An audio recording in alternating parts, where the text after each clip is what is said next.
akan membuat klarifikasi untuk semua yang sudah terjadi. Itu pun setelah lama memikirkan, menimbang baik buruk dan tidak untung ruginya. Karena saya tidak saja merasa berkewajiban, bertanggung jawab atas semua perbuatannya selaku ibunya. Tapi saya juga memikirkan jauh ke depan.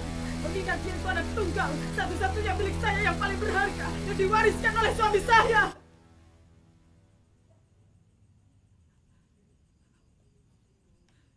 Siapa lagi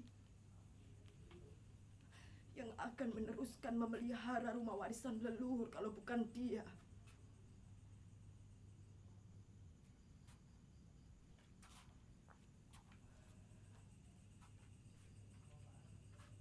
Mengingat penting artinya buat kehidupan saya dan almarhum bapaknya, serta para nenek moyang kami yang sudah mendahului. Coba bayangkan, seperti sebuah sungai yang mengumpulkan rembesan air dari kaki bukit dan gunung untuk mengalir ke laut lepas, tiba-tiba kepetok putus, jatuh ke jurang, hilang senyap tak ada bekasnya. Sementara kehidupan entah berapa ribu tahun lagi ke depan tanpa kami. Sedih saya memikirkan itu. Apalagi kata teman-teman saya pedagang sayur di pasar. Ibu. Iya, bagaimana? Oh, ibu itu tidak usah khawatir. Hukum itu adil dan baik. Kalau kita ini jujur, berterus terang, kata ibu jaksa langganan saya itu pasti dilindungi. Ya toh, Bu? Iya, hukuman itu pasti diperingan, bahkan tidak mustahil akan diampuni.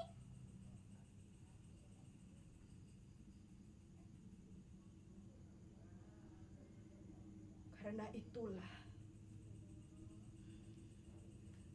hati saya tenang. Kaki saya mantap melangkah pasrah ke kantor polisi, melaporkan ke 5 orang yang terkurung di kamar kecil, lalu tidak bisa bernafas dan mati. Semua itu adalah perbuatan anak saya.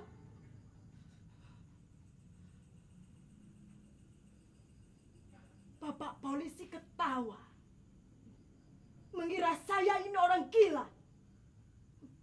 Terpaksa saya pergi ke salon agar tidak dikira seperti bapak syuting lagi, sambil saya bawa anak saya untuk mengakui perbuatannya secara langsung, bahwa dia mengakui perbuatan gilapnya itu tanpa dipaksa siapapun ataupun dibujuk, apalagi kasihan kepada maknya yang sudah tua ini.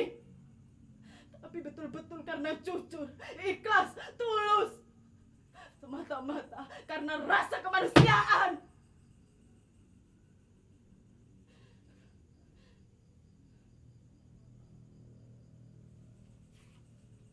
Jadi begini ceritanya.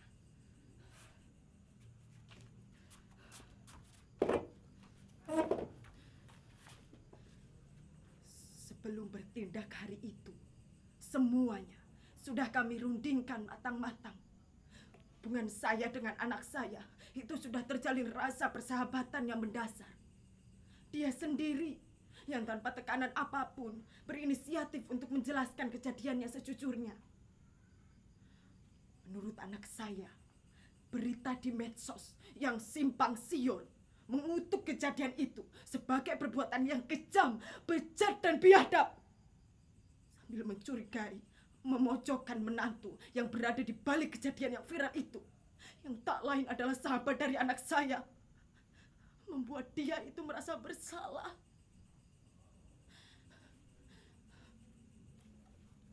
Jadi begini ceritanya.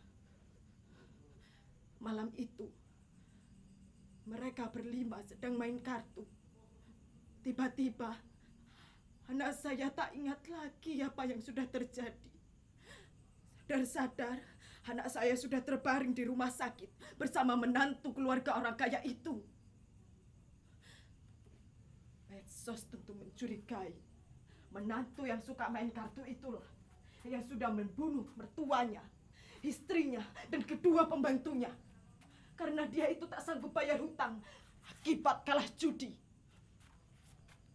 Hukumannya seumur hidup atau eksekusi mati. Nah, saya bingung. Dia merasa walaupun dia itu tak ingat apa yang sudah terjadi, rasanya persepsi itu salah kaprah.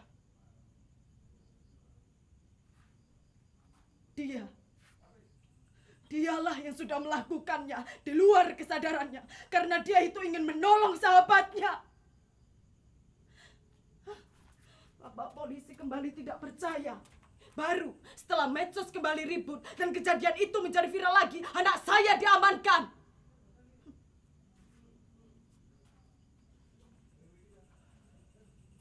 Mula-mula saya tenang saja. Anak saya akan diampuni. Karena dari pemeriksaan laboratorium itu sudah jelas.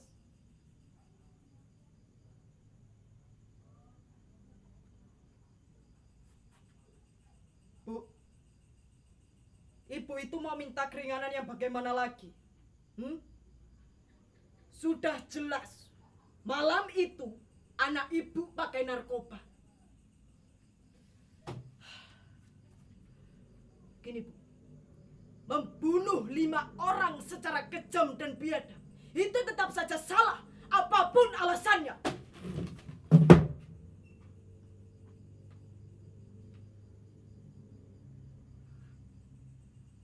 Untuk itu,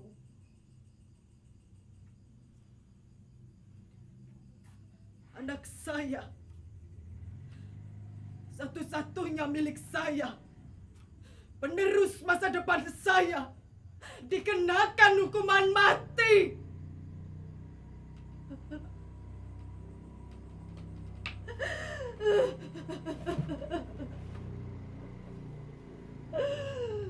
Saya menangis sampai sekarang.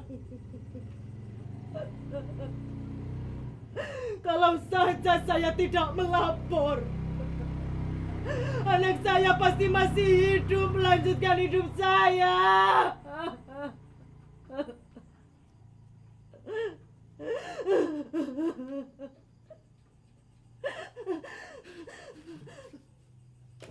Saya pergi ke kantor polisi. Mungkin hanya saya, satu-satunya ibu di dunia ini yang meminta maaf kepada anaknya sambil mencium kakinya. Tapi yang membuat saya bangga, dia itu begitu tabah. Dia mengatakan menjadi tenang karena sanggup memikul dosanya sendiri. Sementara di seluruh dunia, orang cenderung melemparkan dosanya ke pundak orang lain. Tak peduli orang lain tak bersalah.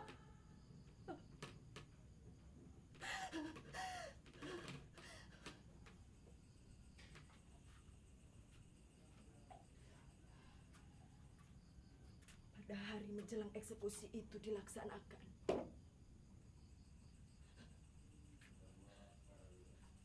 anak saya minta makan bersama. Dia minta dimasakkan sayur asam dan telur balado kesukaannya. Dia makan dengan lahap sekali seperti biasanya.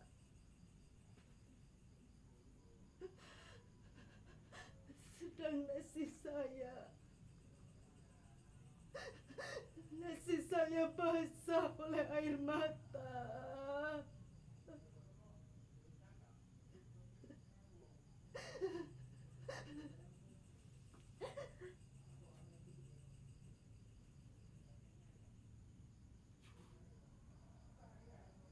Malam itu saya baru sampai di rumah. Kaki saya lemah sekali. Teringat kembali waktu dia masih kecil. Dia suka main bola dan perang-perangan sama bapaknya. Menginjak kaki dan badan saya kalau pegal.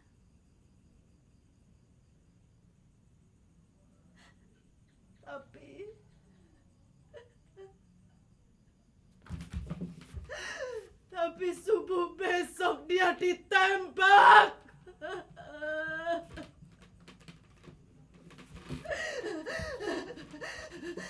Tetangga membopong saya masuk.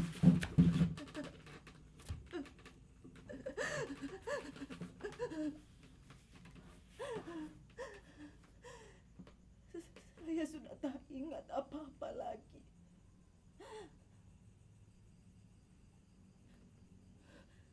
Jam 3 dini hari saya terbangun.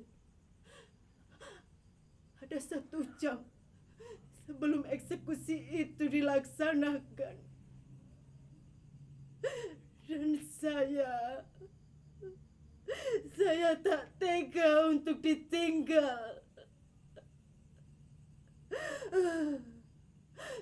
Saya ambil kerudung saya.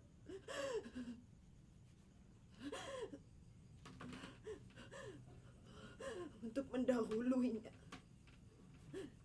sampai di sana. Supaya saya bisa memberitahu bapaknya. Dan kemudian menjemputnya.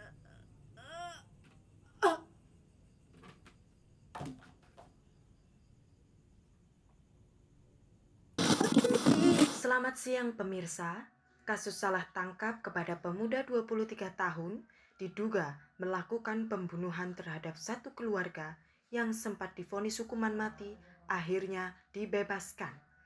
Sementara ketiga pelaku pembunuhan yang sebenarnya telah ditangkap anggota polisi di Pelabuhan Ratu malam tadi. Demikian sekilas info hari ini. Salam dan sampai jumpa.